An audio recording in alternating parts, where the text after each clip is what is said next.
And I wanted to work out a way to be able to work on the body that could help reset the receptors that are sending information to the body, so we breathe better, we can calm down, we can relax. And then the brain follows that same state, goes into a relaxed state. It means our decisions are more clear. What we want is more... our vision is clearer to where we want to go and what we want to achieve, but we can actually ask the question, well, why the heck am I doing this in the first place? And sometimes when you get into that space, you just really need to have someone who's got experience in that area and also is able to deliver on what the end goal is for you. And a lot of people don't know what the point of what they're trying to do is. And if you don't know where you're going, or in a good example with you guys, if you don't know what you're trying to shoot, then, well, I mean, what's the point of having a gun? It's a bit useless. So for me, it's just really trying to give guys a clear framework, learn how to use your body and your brain to the best you can, know what's going on. And I also say the most undervalued asset on the planet is the human brain and body. And then number one, connected to itself and then to others. And then the second thing is, if you want to be a leader and you're not measuring, you're guessing.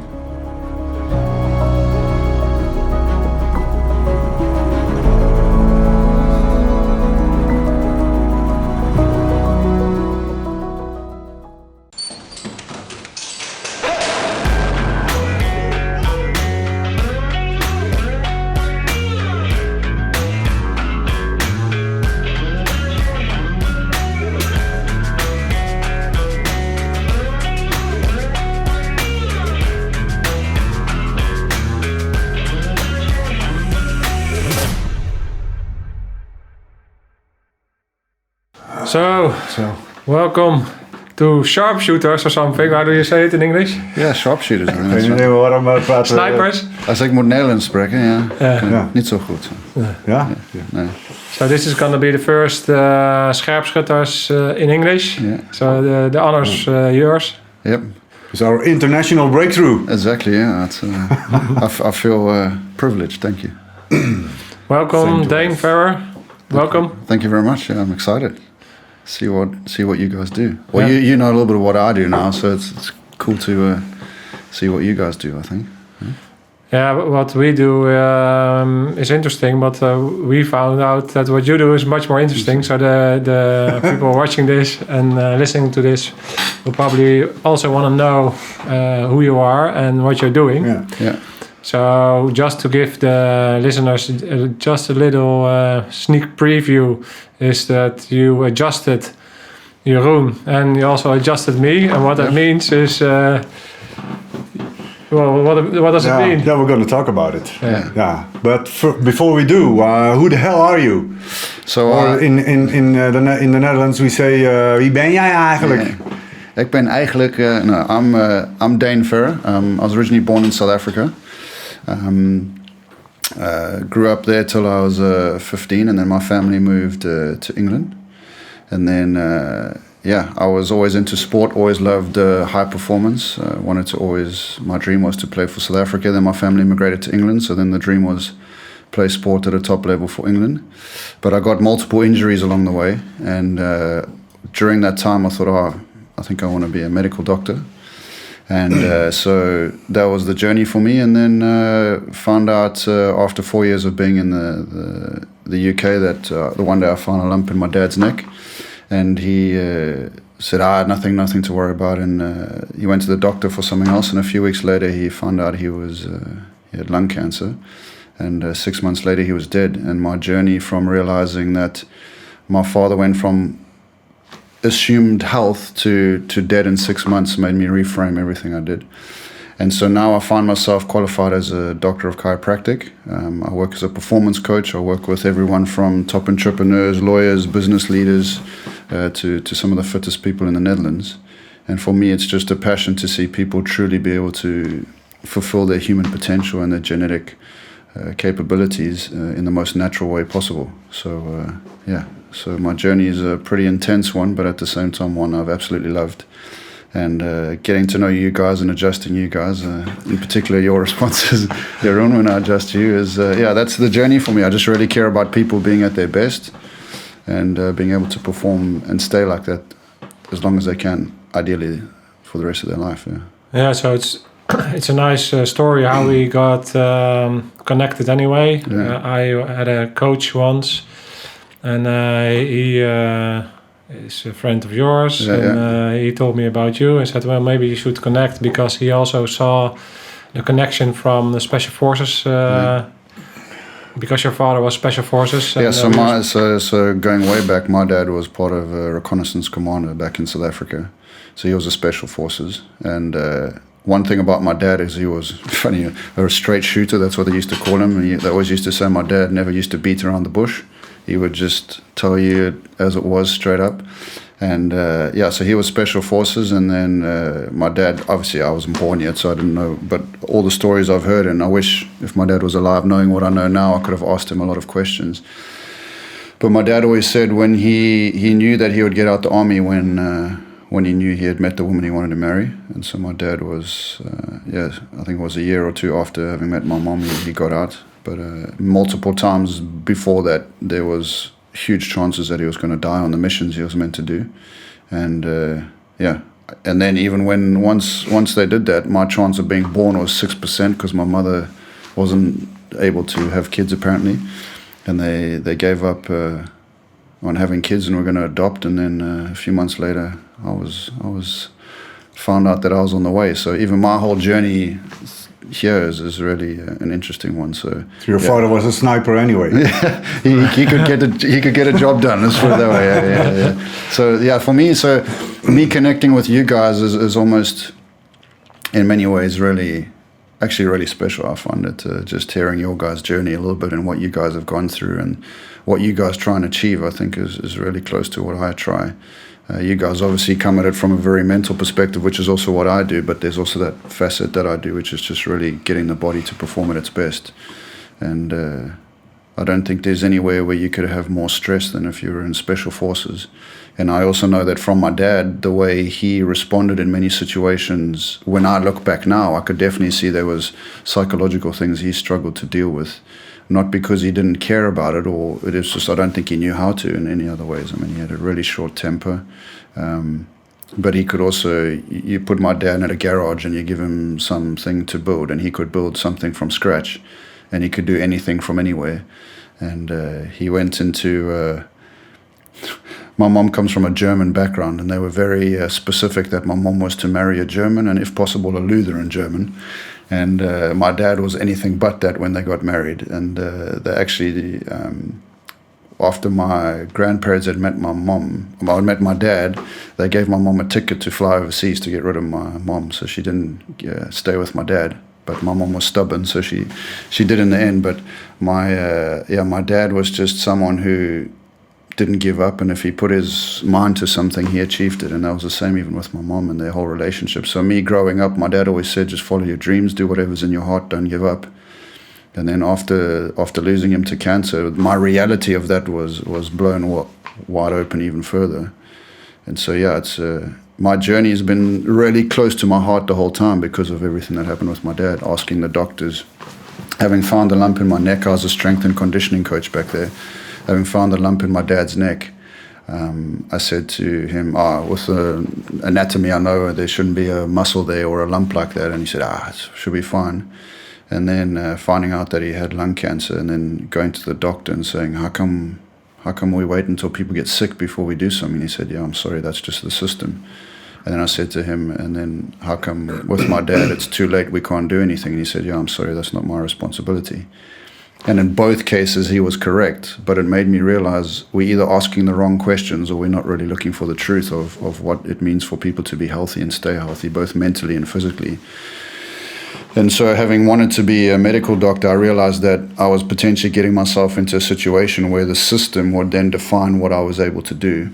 And at that time, I found out there was a guy that I knew was a chiropractor, and I went to go spend some time with him. And I just really loved how he interacted with people. He was physically working on their body, that people would get up and feel different straight away.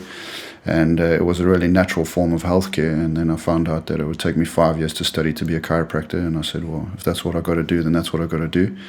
And chiropractic is about keeping the brain and body as healthy as you can from a natural perspective. So chiro comes from hands, and then tic means done by hand. So it's literally changing the brain and body with your hands. Yeah.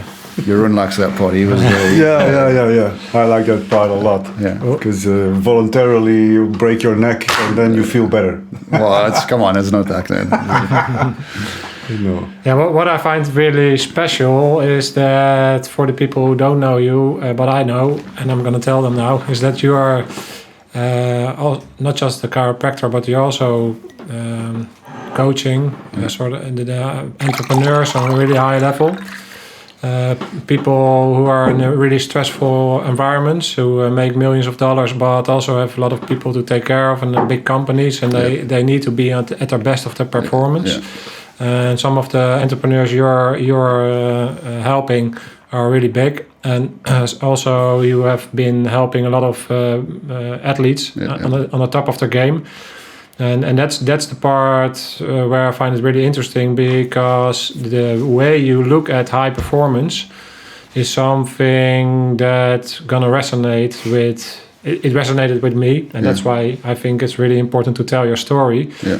Because the way you look at it, maybe still chiropractor is still in a sort of an area of that's a bit alternative or anything. Yeah. But I think it's anything but alternative, and we're gonna explain why. Yeah. And your whole vision is really holistic. So it's not just the body, but it's more the connection of the machine here and the body. Yeah. Can you tell the listeners a bit more about how you look at it, the whole perspective? So when I was studying and towards the end of that period, when I was in England, I also worked with some professional footballers in Bournemouth.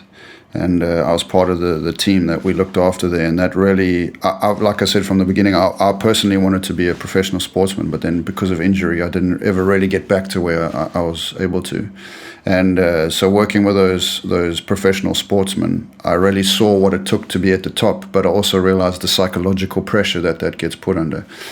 And so the work I do as a performance coach is to try help people realize that your brain and your nervous system needs a framework in order to make decisions, but also your nervous system has its own inbuilt innate programs that it runs, which is either towards stress or towards rest and digest.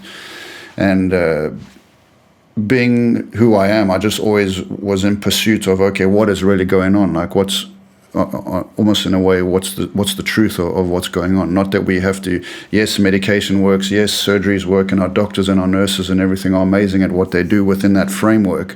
But how do we stop people not getting sick in the first place? And the second thing is, how do we get people to perform at their best so they don't have to even worry about sickness, but actually just life is an adventure. Let's go at it 100% and enjoy the journey and be healthy at the same time. And so it meant that when I was a student too, I traveled the world trying to find the best doctors and chiropractors that I could that had different viewpoints to the standard. And so it meant that I just tried my best to find out what's going on in their brain and how are they thinking that made them see the things they see and make the breakthroughs that they made. And what I tried to do through all my time is just collate all that information and all that knowledge and all that research and put it into a framework and a method that could be sustainably reproduced by me and my team to be able to get good results. But then I also found that the coaching was just because of what I'd gone through myself, really, and I predominantly work with men when I do my coaching, is that I could just look them in the eye and be like, I want the best for you. And it's from a most genuine, humble perspective, know that if they can trust me, I'm going to deliver, because that's what makes me inspired. That's what makes me do my best work. And so often when you get into that realm, in football, you have a pre-season, a peak season, and an off-season. But in business, it's like you just have a peak season the whole year.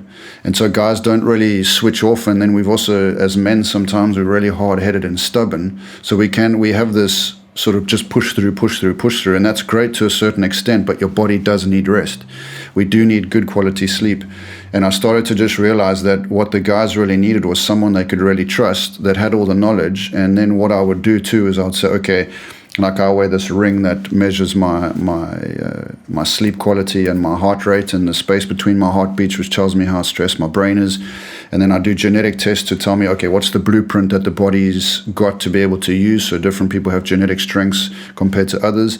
And then I take all my physical examination and I put that all together, and then I create a framework for that. And then I take psychological stresses and how we develop and our programs that we run in our brain. And when I put that all together, it creates a standard that is really high, that guys can actually get the best out of their brain and their body while at the same time still being a human and not turning into a robot where they got to switch off their emotions or just go. And the thing for me too, I really believe in having good quality connection and relationships, but the first connection has got to be your brain and body to yourself, and then you can do that to others. And a lot of the things you'll see the first time that happens with stress is we disconnect from ourselves and we disconnect from others. And if you're a leader and you're responsible for a lot of people and you have a lot of weight on your shoulders, whether you're worth millions and millions, it becomes a thing that when everyone else goes to sleep, you're still stuck awake because you've got all these decisions going through your head.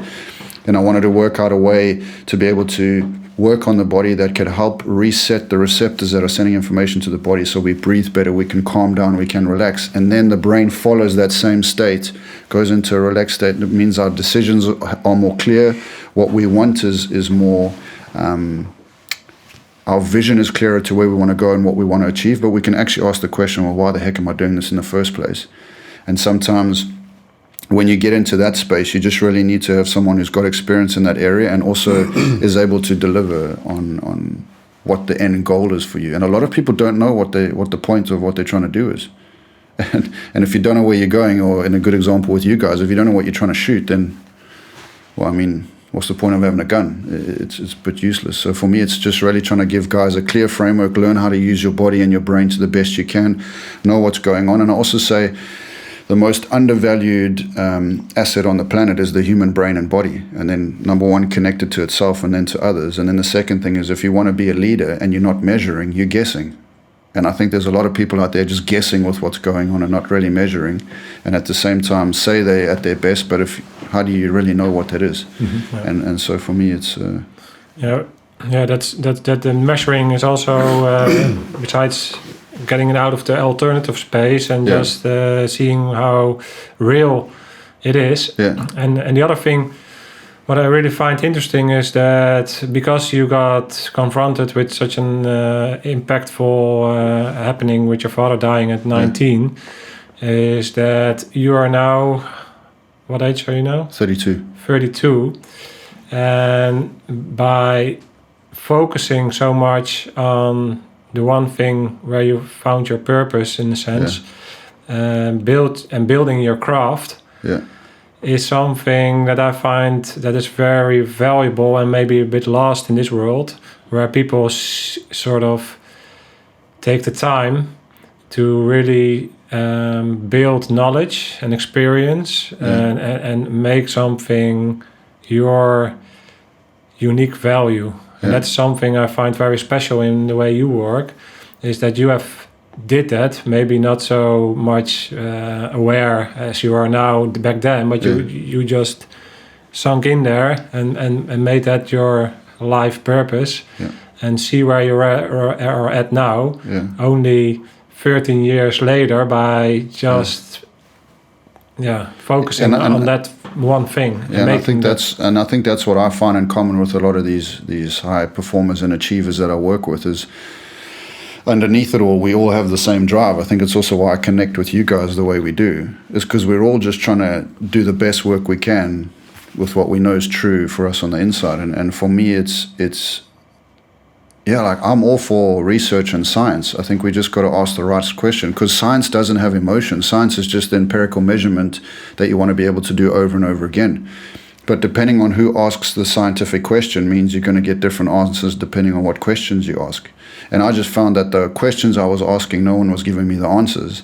And so it just became a pursuit of everything I could look at. So, and it means now we have medical doctors and nurses, we have dentists that we work with, we have all these mainstream professions that we work with.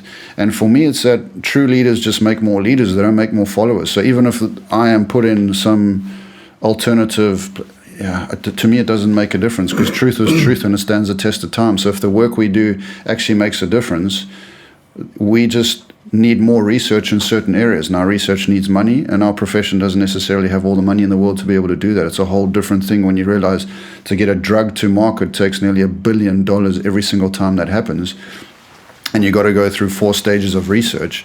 I mean, it's an intense and long journey to be able to do that. And so for me, what I did is I looked and said, okay, there's basic science and then there's clinical science. And basic science is we know how the brain works, we know how the body works, we're getting better at understanding those key processes. And then clinical science is where you take those principles and you put them into a method or a treatment or whatever it is, and then you try and see if you can track the results over and over again. Now, we don't have the money for that, but everything I do is science-based and got research. So I take all that basic science and I apply it to the body to try get results. Now, the one thing that research is restricted to is just between how I adjusted both you guys was even different. What's required for your body, Jeroen, versus what's required for your body, Mark, is also slightly different, which means there's no research that's specific to both of you.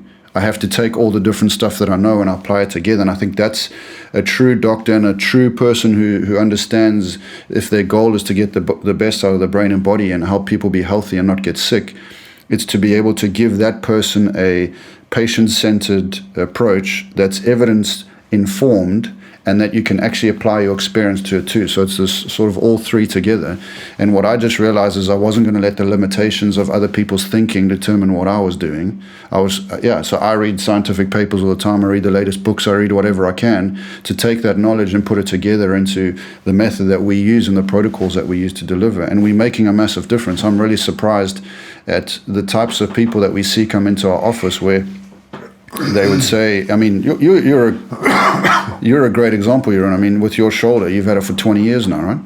Yeah. And you've kind of seen everyone you could, really. Yeah. I'll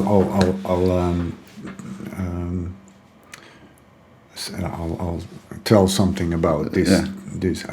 Like 20 years ago, I had a huge injury on my right shoulder.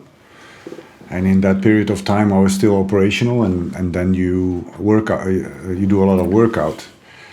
And there's not a lot of time to take it easy, and you also want to go forward. Yeah. You don't want to whine too much about the pain, so you just continue, and after a while you start living with it. Yeah. And with ups and downs, but I always had like this moaning pain in my right shoulder, and sometimes it was worse. Then I went to a physiotherapist, or I went to Chinese acupuncture, and I went to see a physician, on and off. And sometimes with the physiotherapist it got less, so I was satisfied. But I lost track of that. So I needed to live with it, deal with it. Yeah. So I did. And once in a while it was worse. Yeah. And then without knowing, I was complaining about it, or I was showing to my environment that I had a pain. Yeah. So my wife, like I think it was 6 months ago, she said, I'm sick and tired of it. Now I'm going to put you to a physician again, and you're going to ask to go to a specialist. Yeah. So I did. And when I was with the specialist, they wanted to put a needle in my shoulder, wanted to inject it with, I think, cortisone. Yeah, cortisone, yeah. And if that wouldn't help, after 3 months, they would take a piece of my clavicula. Yeah, that surgery. So I had more movement, and when that didn't help, then they were going to search with the MRI, etc., etc.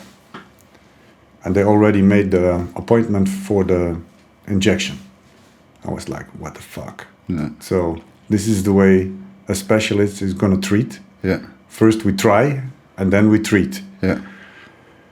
So I just said, I need to think about this, and I canceled the meeting, and it was like, and then we met. Yeah.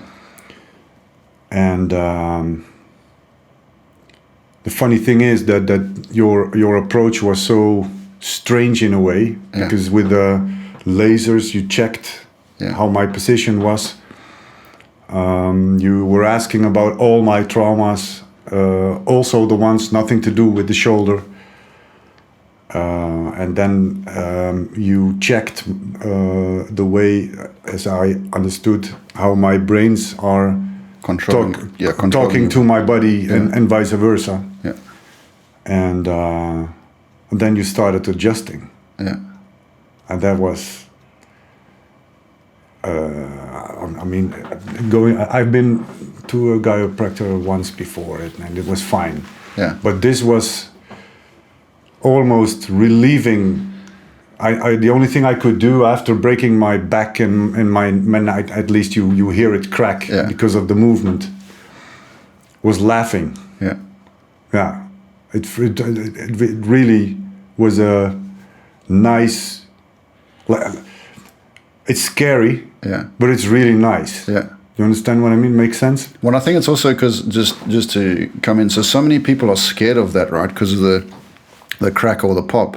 But that's not always what it has to happen. It's just in most cases, people's joints are under so much pressure and tension that when you open up that joint in the way we do it with a manual adjustment, that release of pressure is what people hear. But for the brain, it's so huge because in that moment, your brain has no control of me opening up that joint. So we train for years to make sure we do it in the right way, in the right circumstances, to be able to make sure it's safe. But to the brain, it's such a release of pressure. And it was amazing for me because every single time I adjusted you, whether it was your lower back, whether it was between your shoulder blades or on your first rib where we adjusted, you just burst out laughing every time. And I often say, like, I've had some top people come and see me, top of their fields, lawyers, everything, and I adjust them and they burst into tears or they laugh or something. And it's like the body's been so tight and stressed for so long that when you adjust it, it's the first time the nervous system can actually be free. And when that happens, it's unbelievable. And then what's amazing with you is I still remember your face and your expression. It was almost like, holy, I can actually do the movements without any pain. Yeah. And I mean, that's amazing. 20 years and then one adjustment. The most amazing thing is that you did not even treat my shoulder. Yeah. And after that, we did the same test as before, and it was without any pain. Yeah. And I love that. That's for me. Like that's for me when I have those experiences, and it's day in and day out in practice. That's what makes you be like the whole journey and the search for the truth was there. Because the one thing I love about nature is nature's got all these rules and these laws. If you throw a brick up, it's going to come down because of gravity. Or the biggest brick you got to carry is your head. You want it to be centered over your spine. You want things to be held in the right position. You want things to move well. And we know nature, there's day and night, so you're meant to sleep at night and be awake during the day and eat foods in certain times. And it's just when you can reset the receptors that send that information to the brain can regulate the body a whole lot better and go between stress and relax pretty easily. So stress is not the issue. It's being able to relax from it is actually the big issue. And in your body, I mean, you were saying you had tingling in your hands. I mean, it was funny for me because I would say, oh, is that everything? Oh, no, I still got it. Yeah. And then like the fact that for you would wake up every night or every morning with tingling in your hands, right? No, I have no problem sleeping, but I awake a lot during the night. I think sometimes 15, 20 times. Jeez, yeah. Because my hands are tingling and sleeping. Yeah. It doesn't feel right. So I wake up and then I readjust my position and then I try to get the bleeding back or whatever and circulation back, and then I fall asleep again. Yeah. And that's also way better. Wow. But the most important thing for me, and I realized that after the weekend after I got your treatment, was that I also feel more relaxed in being me. Yeah. So I was able to be more relaxed in the way your children are breaking down the complete house every day. Yeah. Or problems you have to discuss. We're in this fucking corona shit, so there are a lot of problems with your wife, how you're going to solve it, making a plan. I'm way more relaxed. Yeah. Also, when someone else is really tensed, especially when it's someone of your loved ones, when they're tensed, it's also tensing you. Yeah. Exactly. I was really, freak. Sounds so soft. But But I felt free. Yeah, but that's also what happens, because I think it's so we've so associated freedom with like actually being out of jail or being able to choose. But for your brain, freedom is the ability to interact with your body at 100%. So each little ligament and nerve and muscle and tendon and joints has to send information to your brain. So if you've been stuck like this for 20 years and now suddenly your system is open, you'll breathe better, because we know body language makes a difference in the brain. So if you're stuck like this, it's telling the brain you're stressed. But you're so used to it that all these programs in your brain just hold you like that all the time. Now suddenly when we adjust the body and we free all these joints up, now you breathe better, your brain can actually just drop your shoulders and you can relax. But what that does in your mind now is actually your brain's got a whole lot more, so less poor information being sent to your brain, when they call it dysfunctional, or the proprioception is not 100%. It means your brain's always like on fight or flight, or where's the tiger, where's it coming from?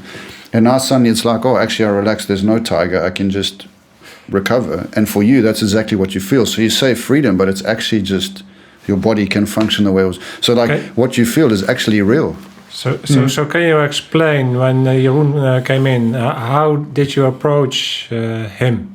So the approach that we have, so I've had a couple of mentors that were really important to me. And so the work that they did, one was Dr. John Howard, really early on. He's a chiropractor from Oxford in England. And he taught me a certain way of looking at the body. And then there was, one of my other mentors was Dr. Pete Saru, and then Jean-Pierre Meersman. And Dr. Jean-Pierre Meersman, he also led the AC Milan football team, their medical, during the late 2000s, so 2005, 6 till 8 or 9. And Van Basten from the Netherlands, he was part of that. So actually, we already have a connection there. And so the techniques and a lot of the protocols that we use, we took from him, and then I sort of amalgamated it from all the people that I've learned and to create these protocols where all we're trying to do is say, okay, one of the fundamental things that makes us human is our ability to stand up in space and make our own decisions. And so one of the key development as a baby is you want the baby to be able to walk around a year. And if a baby doesn't start walking around a year and that starts getting delayed, anybody in any profession that understands development is going to say, okay, there's potentially a problem here that we have to look at, because the baby's not being able to stand up and have balance and move. So what it means is walking for the brain is so fundamental. And the other thing is, when a baby's born, the number one thing they'll do if it's not crying already is they're going to smack it so it cries. And the reason they do that is to make it breathe. And so breathing is fundamental, because before it was getting all the oxygen from the umbilical cord, and now it has to actually breathe itself. So the whole birth process is really important, because you want to compress the lungs to push all the fluid out of the lungs. You want to compress the skull, because the nervous system itself has its own movement, respiratory system. So breathing, number one, and then also swallowing and sucking as a baby is really important. So the jaw and the teeth and the neck is really important. And so later on, we look at dentistry from a really particular perspective, and we work with dentists on that, because your teeth and your alignment makes a massive difference with your jaw, or your swallowing muscles attached to your jaw. They also attach to your neck, or your breathing muscles attached to your neck too. So what we're trying to do in it is say, okay, what is pure, true human function, and what's gone wrong in your case? And so when like for instance, when you're like, geez, Dayne, why are you asking me about my feet? I've got a shoulder problem. It's because when you walk, if there's something wrong with your ankle, it's going to influence the chain of movements up that could be actually compensating already. And then we say, okay, what went wrong? And we normally break it down into 4 different types of stress. So it's either mechanical stress or physical stress. A good example, you had a physical bullet hit you in the shoulder. Then the second thing is saying, okay, have you fallen, or have you had different things happen to your body? So injuries or anything else, or you sit for too long. So it can either be in one, like a good example, that's a specific time, you can remember it was one-off thing. But it could be someone's been sitting for the last 10 years, and now suddenly they get an issue, but it's actually the buildup of these small little stresses over a long period of time. That's also a form of stress. The other thing is emotional stress, so either relationships or working environment or the belief systems you have in your own head or just the way you connect to yourself. That's another form of stress. The next one is biochemical stress or nutrition. So what you eat, drinks, or breathe in makes a massive difference. Whatever we put on our skin can be in our blood within 15 to 20 seconds. That's why they can put those nicotine patches on your skin and then you feel better if you want to stop smoking. Also, whenever you have a heart attack, they actually put nitrogen underneath nitric oxide underneath your tongue because it can be in your bloodstream the quickest. So anything you put in your mouth, it's in your bloodstream in a second. So all these biochemical things that we put in our body or on our skin is really important. Good example, 1 glass of wine is good, 3 and you're already starting to change your brain function. And it's all these little balances that the brain has. And then the fourth stress that we look at is technology. So there's a lot of things like we know if you go in for an X-ray, that type of radiation can be damaging for your body. But we also know now, like light makes a difference for the brain. So the brain uses light in what's called your circadian rhythm. So when's day and night and how that causes recovery. So when we have these lights on us, it's telling my brain to stay awake because they have a certain frequency. But that electromagnetic wavelength that actually hits your brain tells my brain, okay, keep the brain awake. But when light goes away, then there's a whole lot of other reactions that happen. But now we have all these phones and everything else that are putting light into our eyes. So we're asking people, are you working late into the night? Do you do night shifts? What sort of work do you do? Because the brain's just taking information all the time. And so we put that all together, and when we get all the history of everything that's happened, we have an idea of what the nervous system is now trying to deal with. Because one thing I say to people too is, your brain never touches your environment. Your brain never sees your body, it feels your body. So if you've got a body that's blocked and tight, that's the information that your brain is getting. And the goal is to be able to reset all those receptors in whatever most appropriate. In your way, manually adjusting you was one of the key ways. But there were also little movements that are made with certain muscles and ligaments to reset things. And once you do that, the brain knows what to do. Unless there's a fundamental genetic issue, the brain knows what to do. It's that inborn created way that it's been made. It's got amazing order. So for us, it's not trying to treat a diagnosis. It's for us trying to say, okay, what are the underlying systems that need to be better regulated and controlled in order for the body to be able to take back control itself. And so, and the pretty key thing is you got two systems. You're either in stress or you're in rest and digest. Stress is completely okay if you are able to go back into rest and recovery. But if that switch over is not very efficient, then you will always be in some kind of stress and your body doesn't really recover. And over the long term, you will try get peak performance, but you'll keep hitting a ceiling because your nervous system's not recovering well. And we now know that if you want peak performance, you need to have good recovery. And that's one of the key points I want everybody from our listeners of our podcast who are either in the military, police, or wanting to go there, because that's one of the key points where I think we miss something. And what we miss is that the type of people who work in that environment, and I've been one, so I can I think I can say we are like that. Yeah. Is that we are very good in being in the state of fight, and in the on position. Yeah. But the skills we lack is to be able to be on and then rest and recovery, and to put on that switch. Yeah. So you see that with people who have to deal with really heavy stuff they seen or happen to them, and in that environment, and then it becomes worse. Yeah. So what I think is really important to start teaching people is that finding an off switch is not weak or anything. It's about finding your true high potential. Yeah. And the people who work in so-called high performance environments, like I've been in the special forces, I think the missing link they have is that they are really good in being on and being at their work, but where they have to find the missing few percents of even becoming better is in this area. Yeah. Is by finding the true system and finding the real, because I think they're always hitting the ceiling at a certain level. Maybe it's 80% for them, and normal people are maybe at 60%. Yeah.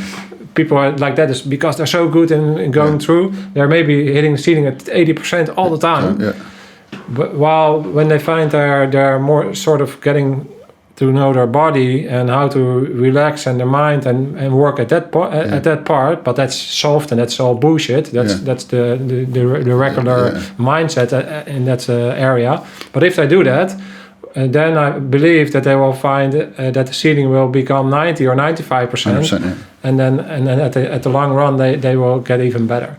And that's one point I really want to people have to take. So I think a key with that is people just don't have an awareness that 80 to 90% of their brain is subconscious. They're not even aware of it.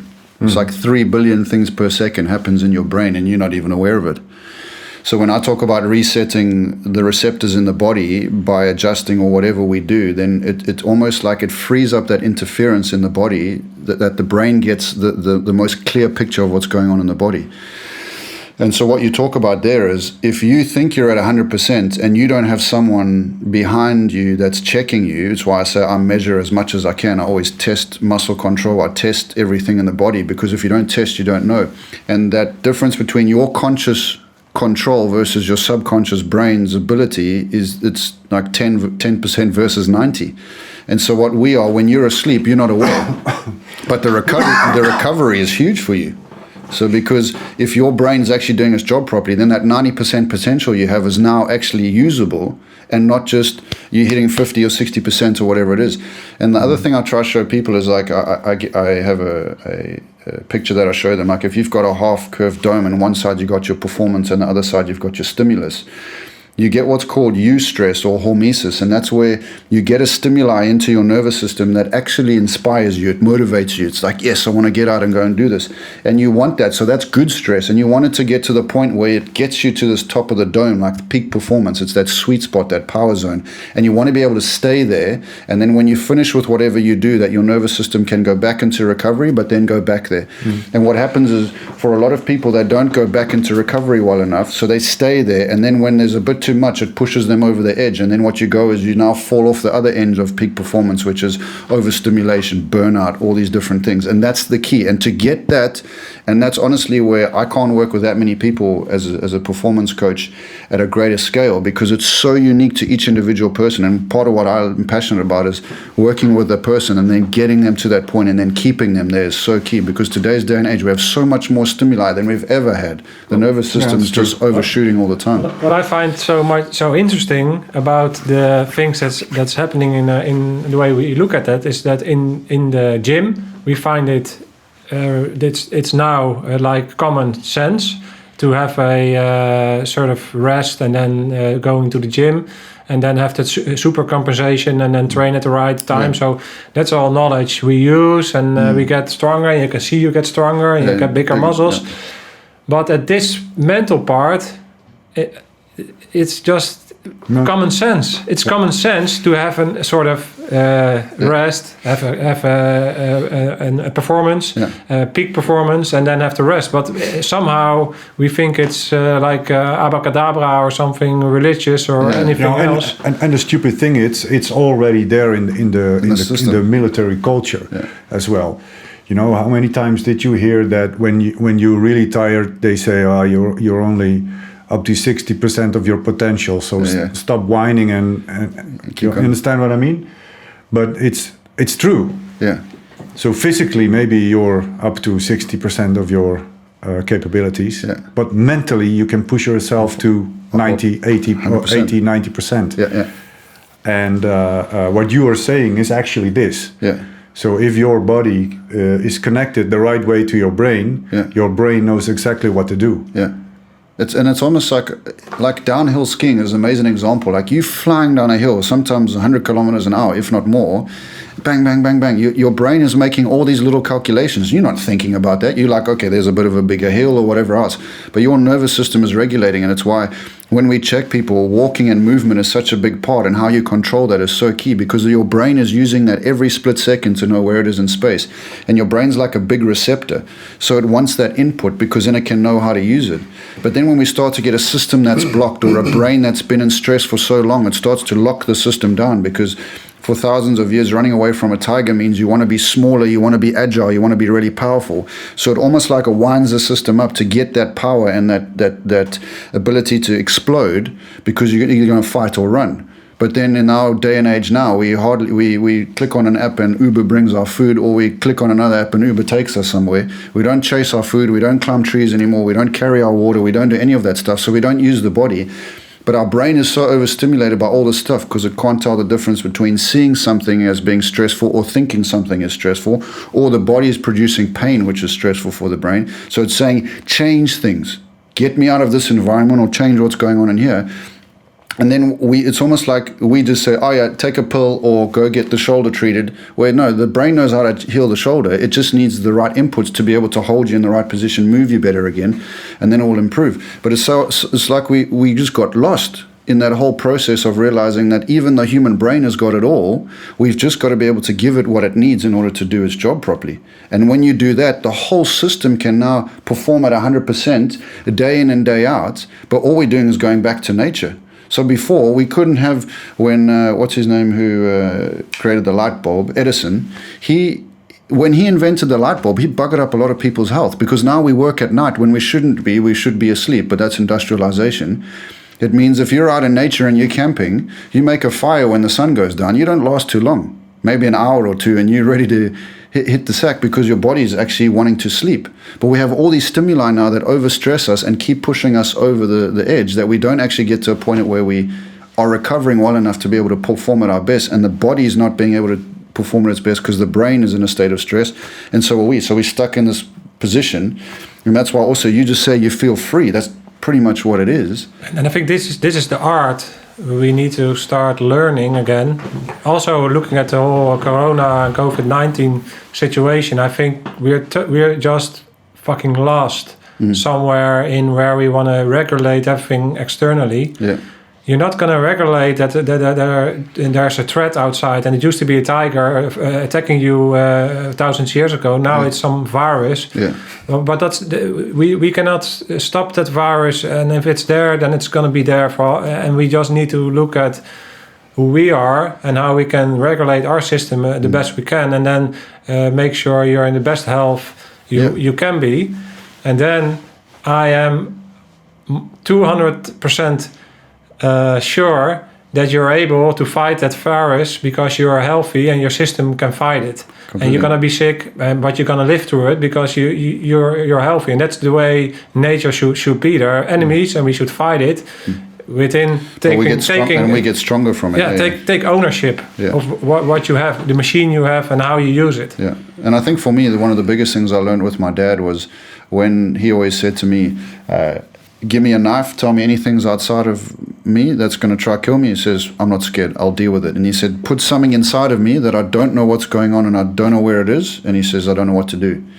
And it's the exact thing that you're saying. So people are so disconnected from what actually is going on inside of their body. And a lot of this thing, like I don't claim to be a virologist or a medical doctor or anything in this stuff. But what we do know is if the nervous system is stressed, the immune system function is changed. And so we also know that when that is done over a chronic period of time, so long periods of time, we see a lot of the results coming up now was multiple people. So when you're older, your immune system is also weaker, but also you most likely had what's called comorbidity. So you had multiple different diseases at the same time. So your immune system is already trying to fight these other diseases, and now you put something else on top and the whole system breaks. And so the biggest thing that I learned out of this is it's my body, it's my brain, and I have to take responsibility for my health. It's not my doctor's responsibility, and it's nobody else's responsibility. It's purely mine, and I need to stand up and make the best of what I have. And so when you make that switch, you then start to look for people that are asking the right questions and getting the right answers, because it's about, okay, how do we get the best out of the brain and body, and how do we deliver that in a sustainable fashion? Because the human body can live over 100. We see that multiple times all over the world now. But the fact that we don't get there regularly is because we don't look after our systems well enough. Now, I'm not saying everyone has to live till 100, but it's like if that's the human potential and capability, if you have the genetic capability for 100 years of life and we're all dying at 50, 60, 70, and 80, that's like saying, you got to 50% or 60% or 70%. And when I look at, that's where I do genetic tests, because I look at what is my genetic susceptibility to cancer. Yeah, I've got it there because I understand what the processes are that could lead to cancer, but it's my responsibility with what I do with that. And so it's this people are living in fear a lot of the time because they just don't know, but it's because our system's not really teaching them how to be healthy. We're just teaching them how to treat sickness, because every time you go and get sick, it's a pill for this or a diagnosis for that. Okay, get the diagnosis so you know what's going on, but what is the underlying system that's dealing with that? And you see there's a massive big era coming out called functional medicine now, where it's about, okay, how do we let the body deal with what it needs to deal with itself? If we give it the right food, if we exercise mentally, we do what it needs to, the immune system knows how to fight it. It's what it's designed to do. But we're just so disconnected from that, and we're so stressed, and our environments are overstimulating us, and we don't know where we're going or what we're doing and how we want to do it and what the long run is. And that's where, just for me, it was the reason I started the performance coaching, is I'd have people come in, I would adjust them, they'd have these amazing responses and everything would change, and then I'd walk straight back into their same environment, and then bang, the nervous system would go straight back into the same stresses, and then they'd come in with the same things. And so for me it was like, right, I'm going to not only reset the physical system, I'm going to reset the mental system on how they see that, and we're going to change the environment by making them make better decisions, that they can actually live a sustainable life, be authentic to what they're trying to achieve. And then you stack their values and you put everything into a framework for them, that they know what they're doing and how everything works in their brain. And you see these guys, like I've worked with guys, and it's like you see them go, it makes sense. They feel it, they see it, and then it's like, and now you're like, man, geez, you were successful. Now when you know this, it's like their clarity and how sharp they are. I find it fascinating. And that's also what inspires me. It's just this peak human performance, and just getting the guys at their best, and then and enjoying life at the same time. Yeah. I mean, that's what it's all about too, I think. I think that's really interesting. And what you say also is not about becoming 100, but I think it's really interesting to see how you can live so that you can die at a most natural way. Yeah. So many people die from sickness rather than just dying from being actually old, like genetically running out of life. Yeah. So it's like, when was the last time where they just wrote died in their sleep of old age? So often it's died from this, died from that, died from that. And I'm just like, I have a joke with my wife that I want to live till I'm 103. And it's like, and the reason part of why I say that is because I'm training my nervous system, like I'm in this for the long run. Like I want to live my best life, because if my mental psyche and my attitude makes a difference, then I'm telling my nervous system what I'm here to do and what I want to achieve. And some people just find that weird and a bit scary. But the same thing is like with a computer. We think it's really logical. You put in some code and you say them to do something. Yeah. Then we say, oh, that's normal. But when we say, well, I'm programming my system and my mental state also to become 103, then we say, he's some weird guy and he thinks that works. But in a sense, it's just programming a certain system to perform at a certain level. Yeah, even, I mean, we're going into some good detail now, and this is great. We probably need another session, but there's something called epigenetics. So you've got your genetics, and then epi means above it. And there's this film that we now know that runs over all our genes. And that film switches and changes based on the environment and the stimuli that we get. So we now know that it's called switching on or switching off, or expressing certain genes and others not. So when you're in a certain environment, or when your brain's doing certain things, this film shifts to express certain genes in your genome and switch others off, or stop activating other genes. So exactly what you're saying, by what you mentally think, by what you physically eat, by how you move, by how you live, you can turn a whole lot of things on and off in your system. Now, it's not so like a switch on and off, but it's 100% that. And when we start to realize down to every single day, I think now and again, I don't have the research in front of me, but it was hundreds of genes were switched on when people started meditating. So it means a certain number of genes suddenly start expressing when people, and all meditation is bringing your brain waves into a certain level of calm. And the Dalai Lama says the best form of meditation is sleep. Why? He's basically saying, get clarity. If you want to get clarity, get your brain into a form of rest. And if it rests well, bang, you'll have clarity. And so many people are so busy, and I hate meditating. I'm like, you don't have to call it meditation. Mindfulness, go for a walk, do whatever you want. It's just mastering that present moment where there's a space between a thought and an emotion, and you got space there. And it's that you're not the thought, you can actually observe the thought. And when you realize, like, hang on, before a thought there's an emotion. If that thought is negative, what do we think the emotion is going to be? Well, most likely negative. If it's a positive thought, most likely a positive emotion. And what happens is the brain gets so used to that sequence that you get a thought and you straight away get an emotion, where actually what's meant to happen is, I've actually got space here. When the nervous system's relaxed, you can catch that, and just mindfulness or meditation or prayer, whatever, is just being able to take that space to realize what's going on in your life. And I have a certain belief system, and so for me, I just know that when I get into that space, it makes a massive difference in my life. And all I can do is say, this is how I do it, and these are the methods and protocols that we've created, just to give people that space again to be like, you're a human, you're not a thought. It's like the difference between mastering your mind versus your mind mastering you. The number of people that I always say the mind's an amazing servant, but a tyrant of a master. It's that, like, if we try to live under the mastery of our mind, it will drive us mad, because it will just try and do everything versus us just, boom, take control, take responsibility and lead. It's huge. Wow.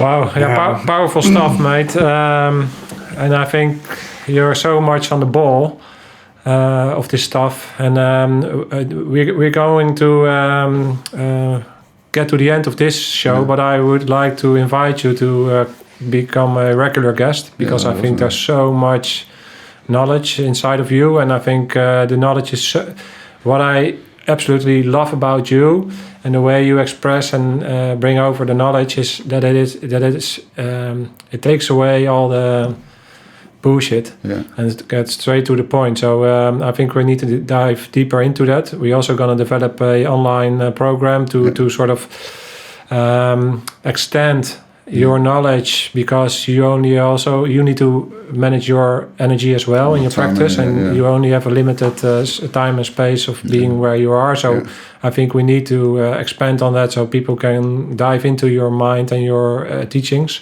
I'd love that. Yeah, that'd be great. So we're going to do that. And I think also just what I love about you guys is just we connected really quickly and really easily, and I just think the backgrounds you guys have come from, I think there's so many people we can help to understand it doesn't take a lot to get that switch or that change. And then if we get that, then I think I'm really interested to hear your guys' journeys a little bit more, because if we can link a whole lot of things together and just help people recognize, man, the potential in us is massive as humans. It's just sometimes it takes a little check and a little change, and then. Now, what I really like is that we are looking for the soft skills for tough guys. And the more we are talking with people, the more I realize it's not soft skills at all. No. It's just fucking common sense. It's part of your system. It's already there. You only need to, first you need to acknowledge it. And then you need to know how it functions and how it helps you. And then master it. I think that's the biggest thing for me. You have to manage it. And if you can master your own life, I think that's one of my greatest life's purposes, just self-mastery and the development to be able to say, hey, I've got this potential, let's make it our best. And I think with everything we do, I think we could really make it epic for people. So thanks very much. Thank you, man. Thank you.